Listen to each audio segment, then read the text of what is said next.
Lectura de la profecía de Daniel. En aquellos días, unos hombres espiaron a Daniel y lo sorprendieron orando y suplicando a su Dios. Entonces fueron a decirle al rey: Majestad, ¿no has firmado tú un decreto que prohíbe hacer oración durante 30 días a cualquier dios o cualquier hombre fuera de ti, bajo pena de ser arrojado al foso de los leones? El rey contestó: el decreto está en vigor, como ley irrevocable de medos y persas.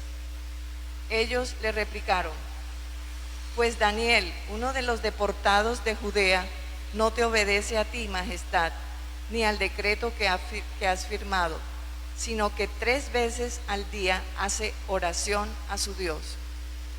Al oírlo, el rey, todo sofocado, se puso a pensar la manera de salvar a Daniel, y hasta la puesta del sol hizo lo imposible por librarlo. Pero aquellos hombres le urgían diciéndole: Majestad, sabes que según la ley de medos y persas, un decreto o edicto real es válido e irrevocable. Entonces el rey mandó traer a Daniel y echarlo al foso de los leones. El rey dijo a Daniel: que te salve ese Dios a quien tú veneras tan fielmente. Trajeron una piedra, taparon con ella la boca del foso, y el rey la selló con su sello y con el de sus nobles, para que nadie pudiese modificar la sentencia dada contra Daniel. Luego el rey volvió a palacio, pasó la noche en ayunas, sin mujeres y sin poder dormir. Madrugó y fue corriendo al foso de los leones.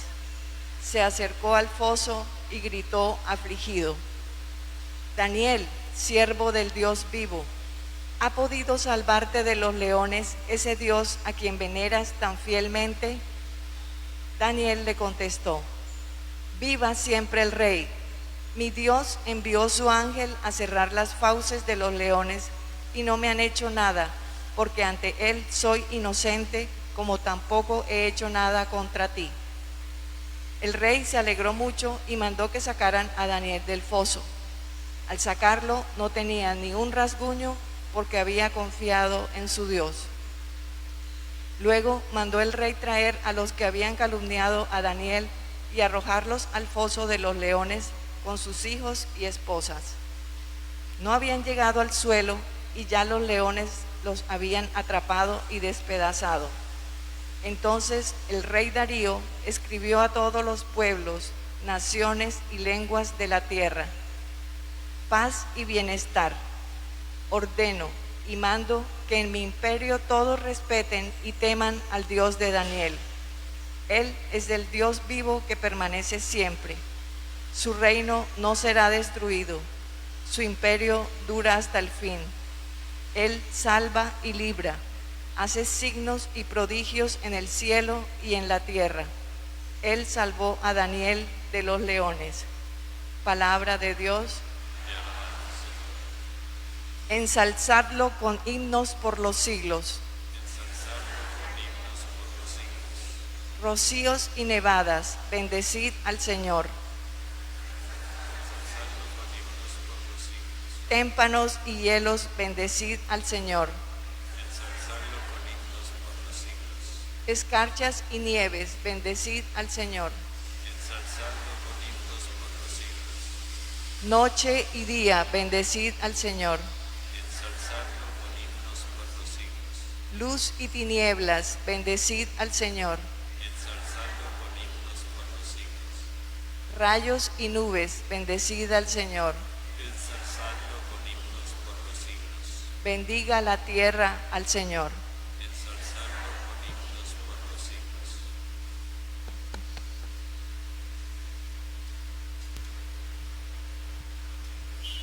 Ale, ale, aleluya. Ale, ale, aleluya. Ale, ale, aleluya. Aleluya, aleluya. Aleluya. aleluya.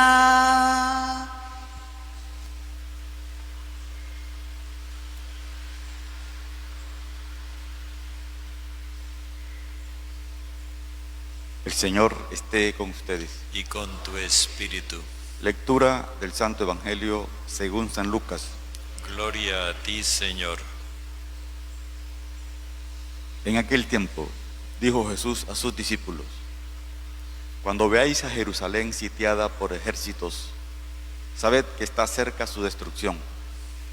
Entonces, los que estén en Judea, que huyan a la sierra; los que estén en la ciudad, que se alejen; los que estén en el campo, que no entren en la ciudad, porque serán días de venganza en que se cumplirá todo lo que está escrito.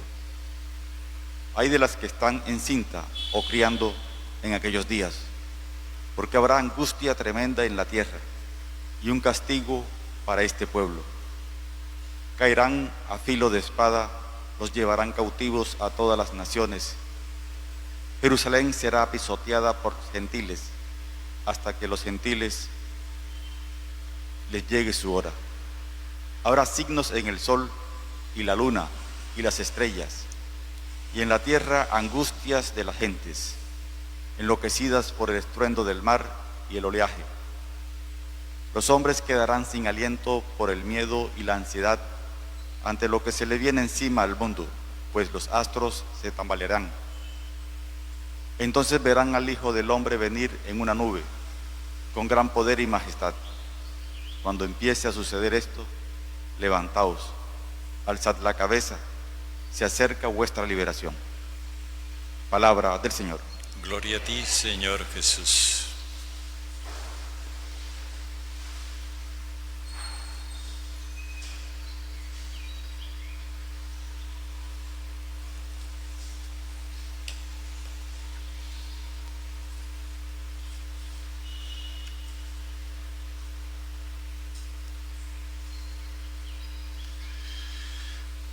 Ayer veíamos que Jesús se dirigía a los discípulos. Esta última parte de su discurso ya no está enfilada a la multitud, sino a sus discípulos, desde cuando empezó a hablar de persecución. Ya eso era para los discípulos.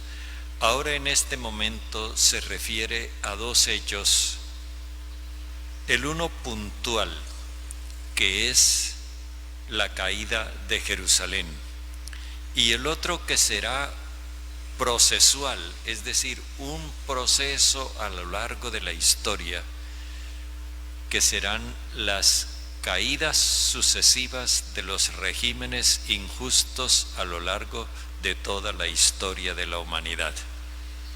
Fijémonos primero en lo que dice respecto de Jerusalén.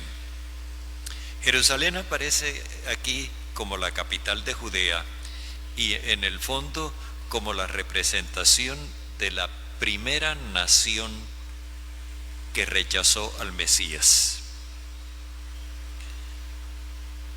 Y este rechazo del Mesías es lo que va a ocasionar como consecuencia la ruina de la ciudad y de la nación.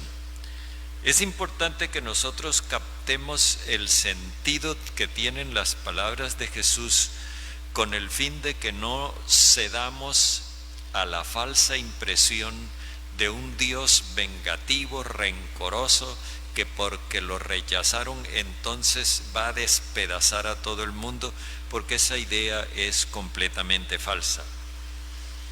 Dice Jesús: cuando ustedes vean a Jerusalén sitiada por ejércitos, sepan que está cerca su destrucción. Él está vislumbrando lo que va a ser la represión de las tropas romanas, porque él alcanza a darse cuenta ya de la fuerza que están cogiendo los celotes entre la población y las consecuencias que eso le va a traer a la nación. Habíamos visto que por un lado los letrados habían cultivado en la gente la idea de un Mesías guerrero, nacionalista. Por otro lado, le habían metido a la gente la idea de que en el momento en que los paganos se atrevieran a tocar el templo, en ese momento iban a saber lo que era la ira de Dios.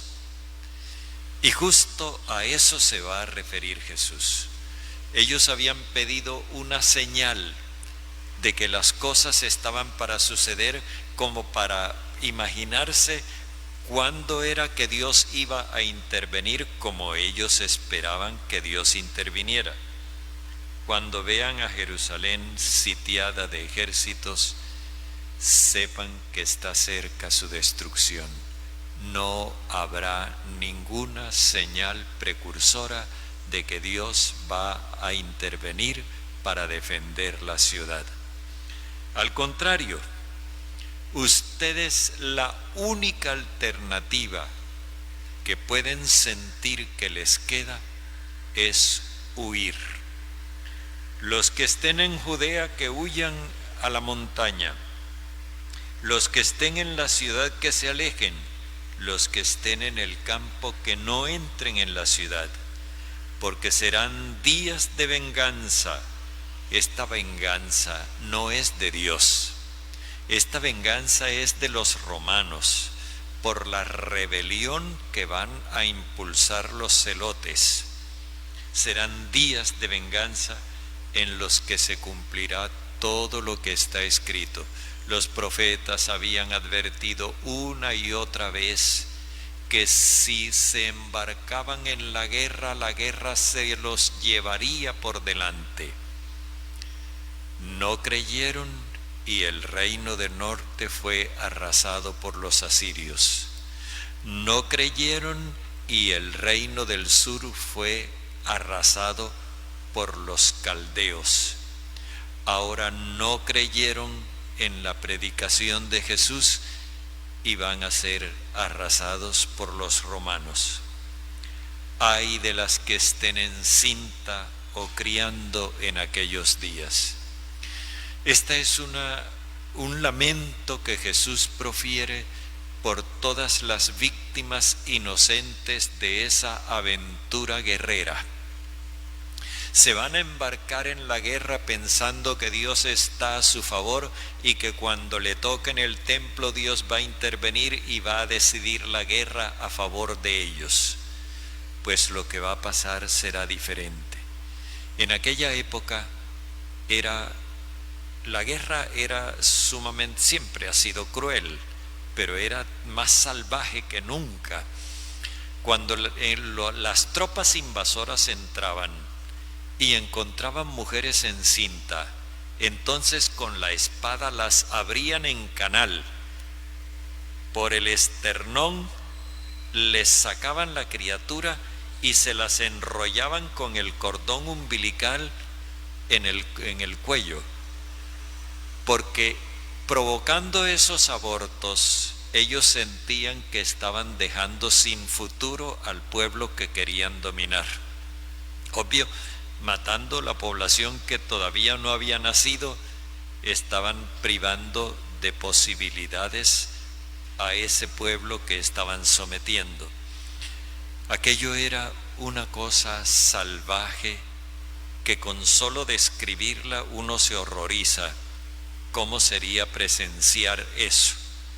Mujeres, cadáveres tirados en el piso en todas partes, con el feto enrollado en el cuello con el cordón umbilical y muchas veces en una agonía que se prolongaba.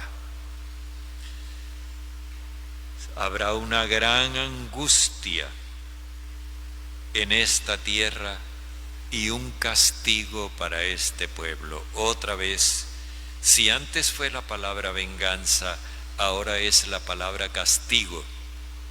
No se trata de un castigo divino, Dios no castiga. Este castigo es de los romanos. los invasores romanos que le van a castigar al pueblo haber tenido la osadía de levantarse contra ellos. Caerán a filo de espada, los llevarán cautivos a todas las naciones. Jerusalén será pisoteada por los paganos. Aquí ocurre lo que sucedía en las guerras antiguas.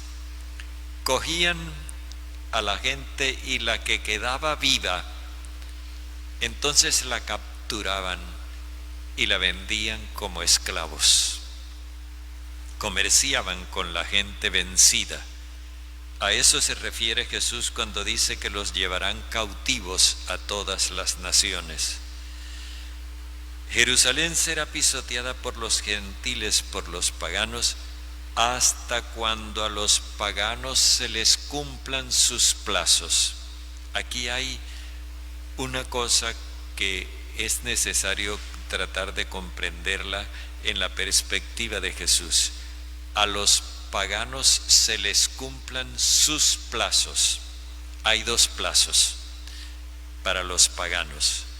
El primero es el de los paganos invasores, el de los paganos destructores, los paganos asesinos. A ellos también se les llegará su hora. Ningún imperio es eterno. Todos los imperios tienen su ocaso, su caída, y viene otro que se monta encima de él. Y ese otro tendrá su tiempo, caerá y vendrá otro que prevalecerá sobre él. Y así, mientras la humanidad al fin aprende que la cuestión no es con la guerra ni con el atropello, sino buscando la convivencia. Todavía estamos aprendiendo. Y después de que Jesús dijo eso, han pasado 21 siglos, pero todavía antes, cuando lo dijeron los profetas, han pasado 29 siglos o 30. Y sin embargo, la humanidad no ha aprendido. El otro plazo de los paganos es el de la admisión de los paganos en la comunidad de Jesús. Este es el plazo positivo. Aquel era el plazo negativo, el del final de los imperios paganos. Ellos prevalecerán por un tiempo, pero después declinarán y vendrá otro imperio y ese otro, y así sucesivamente. Lo seguimos viendo y todavía sin aprenderlo. Pero también llega el momento en que la comunidad cristiana se va a abrir a los paganos, los va a acoger, y entonces será el momento de la entrada de los paganos en la comunidad de Jesús. Hasta ahí llega la descripción de la caída de Jerusalén. Pero ahora viene lo que va a suceder en la historia de la humanidad de ahí en adelante. Y cuando Jesús dice esto, no se está refiriendo a un solo momento, sino que se va a referir a acontecimientos reiterados a lo largo de los siglos. Hay una cosa que en el Antiguo Testamento se llamaba el día del Señor. Cuando se hablaba del día del Señor, se entendía como el día en que Dios intervenía para salvar a su pueblo y para hacer fracasar los proyectos de los paganos. El día del Señor, por ejemplo, fue cuando cayó el imperio asirio. El día del Señor fue cuando cayó el imperio babilonio. Siempre el día del Señor se entendía como ese momento en que los regímenes injustos fracasaban y el Señor cumplía a su pueblo la promesa, permanecía fiel. Ahora Jesús se va a referir con el lenguaje de los profetas a lo que va a venir a lo largo de la historia. Ya sobre esto estuvimos comentándolo una vez. Habrá signos en el sol y la luna y las estrellas. Ya sabemos que el sol y la luna eran los símbolos del panteón de los dioses paganos. Las estrellas eran el símbolo de los reyes que gobernaban las naciones. Con esto, al decir que habrá signos, quiere decir que todas estas realidades van a ser afectadas por ese día del Señor, en el cual fracasará todo lo que es injusto y al mismo tiempo permanecerá lo que ha sido justo. En la tierra habrá angustias de los hombres. Los hombres son los que no se han guiado por el criterio del amor universal, los que no se han dejado conducir por el Espíritu Santo. Los hombres enloquecidos por el estruendo del mar y del oleaje. Aquí no se está hablando de fenómenos naturales. Jesús no está diciendo que es que como se derritieron los casquetes polares, entonces las aguas van a subir. No, esto es el lenguaje de los profetas que hablaban del estruendo del mar como la subversión de las fuerzas malignas de las distintas naciones en guerra. Y frente a eso dice: los hombres, otra vez los hombres, se quedarán sin aliento por el miedo y la ansiedad ante lo que se le viene encima al mundo, porque las potencias en el cielo tambalearán. Es una conmoción universal, pero no se trata de que Dios está mandando rayos y centellas y está acabando con el mundo, porque esa idea de Dios hay que recogerla y mandarla a la basura. Dios no ha perdido el control ni está desesperado. Dios mantiene el control de la historia, pero tampoco interviene para evitar las consecuencias de las acciones libres de los hombres.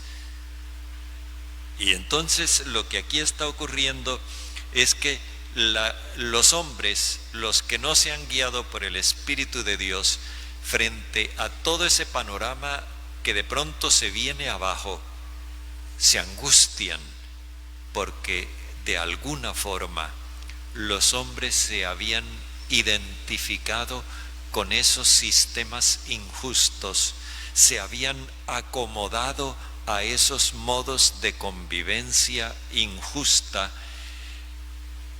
y consideraban que si eso fracasaba, ellos también iban a fracasar. Es eso de que nosotros llamamos de casarse con un determinado estilo de vida. Y cuando ese estilo de vida declina, entonces sentir: ¿y ahora para dónde vamos a coger? ¿Cómo que para dónde? Si la injusticia nunca nos ha ofrecido futuro. Y dice que las potencias en el cielo tambalearán. Cuando habla de las potencias, se refiere a los ejércitos de las naciones, que eran la garantía de estabilidad de esas naciones. Todo eso está conmocionado. Todo eso va siendo cada vez más frágil y más débil. Nosotros en este momento vemos potencias mundiales, países que han desarrollado una cantidad de armamento nuclear capaz de destruir el mundo 10 veces.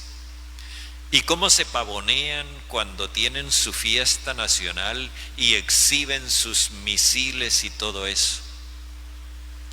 En el momento en que todo eso quede inutilizado, fracasado, en ese momento los que pusieron allí su seguridad se van a sentir desnudos, se van a sentir inermes, porque pusieron su confianza en cosas que no la garantizan, porque todo lo que asegure la muerte de los demás no nos asegura la vida a nosotros. Y es entonces, dice Jesús, cuando verán al Hijo del Hombre venir en una nube. Fijémonos la descripción que hace Jesús del Hijo del Hombre. Primero, cuando habla del Hijo del Hombre, está hablando del proyecto humano de Dios que Él encarna y de los valores humanos que Él propone.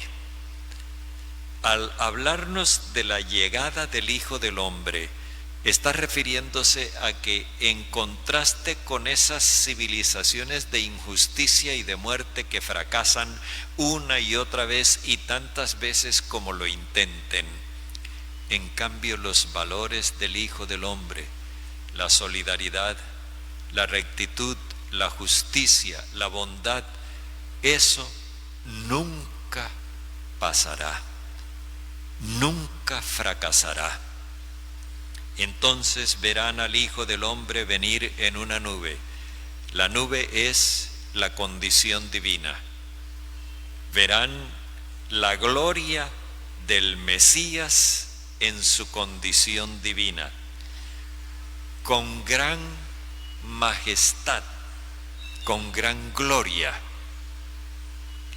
Se refiere a su condición de rey. Él sí reina, Él sí prevalece, porque Él no se impone.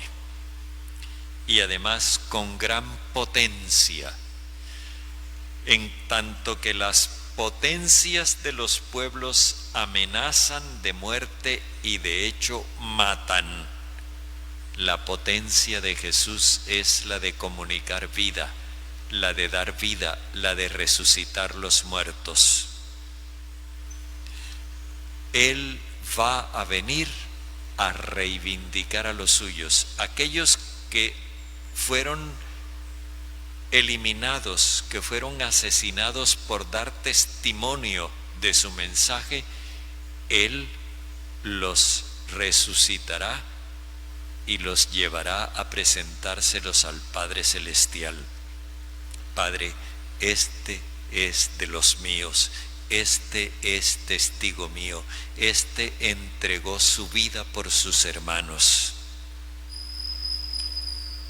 Eso es el juicio que Dios va a realizar, así como el juicio que Dios realizó sobre la sociedad judía cuando resucitó a Jesús. Sencillamente le dio la vida a su Hijo, pero no mató a nadie, no le bramó a nadie, no amenazó a nadie, solamente resucitó a su Hijo y dijo: aquí está la prueba de que lo que mi Hijo decía era verdad. Y termina diciéndonos Jesús: cuando empiece a suceder todo esto, pónganse de pie, levanten la cabeza, se acerca su liberación. Este acontecer que parece desastroso y catastrófico no es en el fondo un acabose. Los discípulos tienen que levantarse porque hay todavía una larga marcha por delante. Tienen que sentirse que el Señor está de su parte, porque los regímenes injustos colapsaron, pero los hijos de Dios permanecen. No es el fin de la historia, es el fin de los regímenes injustos. Y eso se va a dar a lo largo de toda la historia. Yo viví la experiencia de la caída de las distintas dictaduras militares que hubo en América Latina en los años de mi adolescencia y de mi juventud. Después viví la caída del muro de Berlín, que también la vieron ustedes. Todas esas han sido señales de que esos regímenes injustos no se sostienen. Pero en cambio Jesús permanece y permanece para siempre. Levántense, pónganse de pie, alcen la cabeza, está cerca la liberación de ustedes. Ahora nos encontramos con el Señor Jesucristo,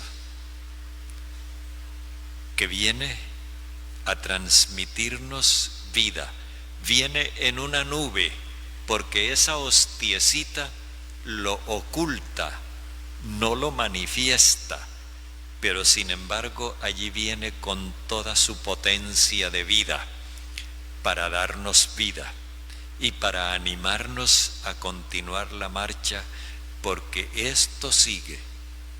Nosotros a veces podemos interpretar mal las cosas, precisamente porque pensamos más como los hombres que como Dios. Por ejemplo, ayer comentaba con una persona, con los hijos, los padres de familia a veces pueden estar haciendo una lectura equivocada, que es que estos jóvenes de hoy son muy rebeldes, que no hacen caso, que no obedecen, que antes a uno solamente con mirarlo enseguida le abrían los ojos y uno se aquietaba. Sí, pero entendamos bien las cosas. Antes se educaba por miedo, con miedo, por imposición. Ahora hay que cambiar el sistema de educación. Ahora no es con miedo, ahora es con convicción. Y si antes lo que nosotros podíamos llamar educación era la capacidad de reprimir y causarles miedo a los hijos, ahora lo que nos hace capaces de educarlos es nuestra capacidad de convencer, de persuasión, para que ellos acepten libremente los valores y los asuman. Ese cambio no es negativo, es positivo. Y si nosotros lo entendemos como algo positivo, entonces vamos a estar secundando la obra de Dios.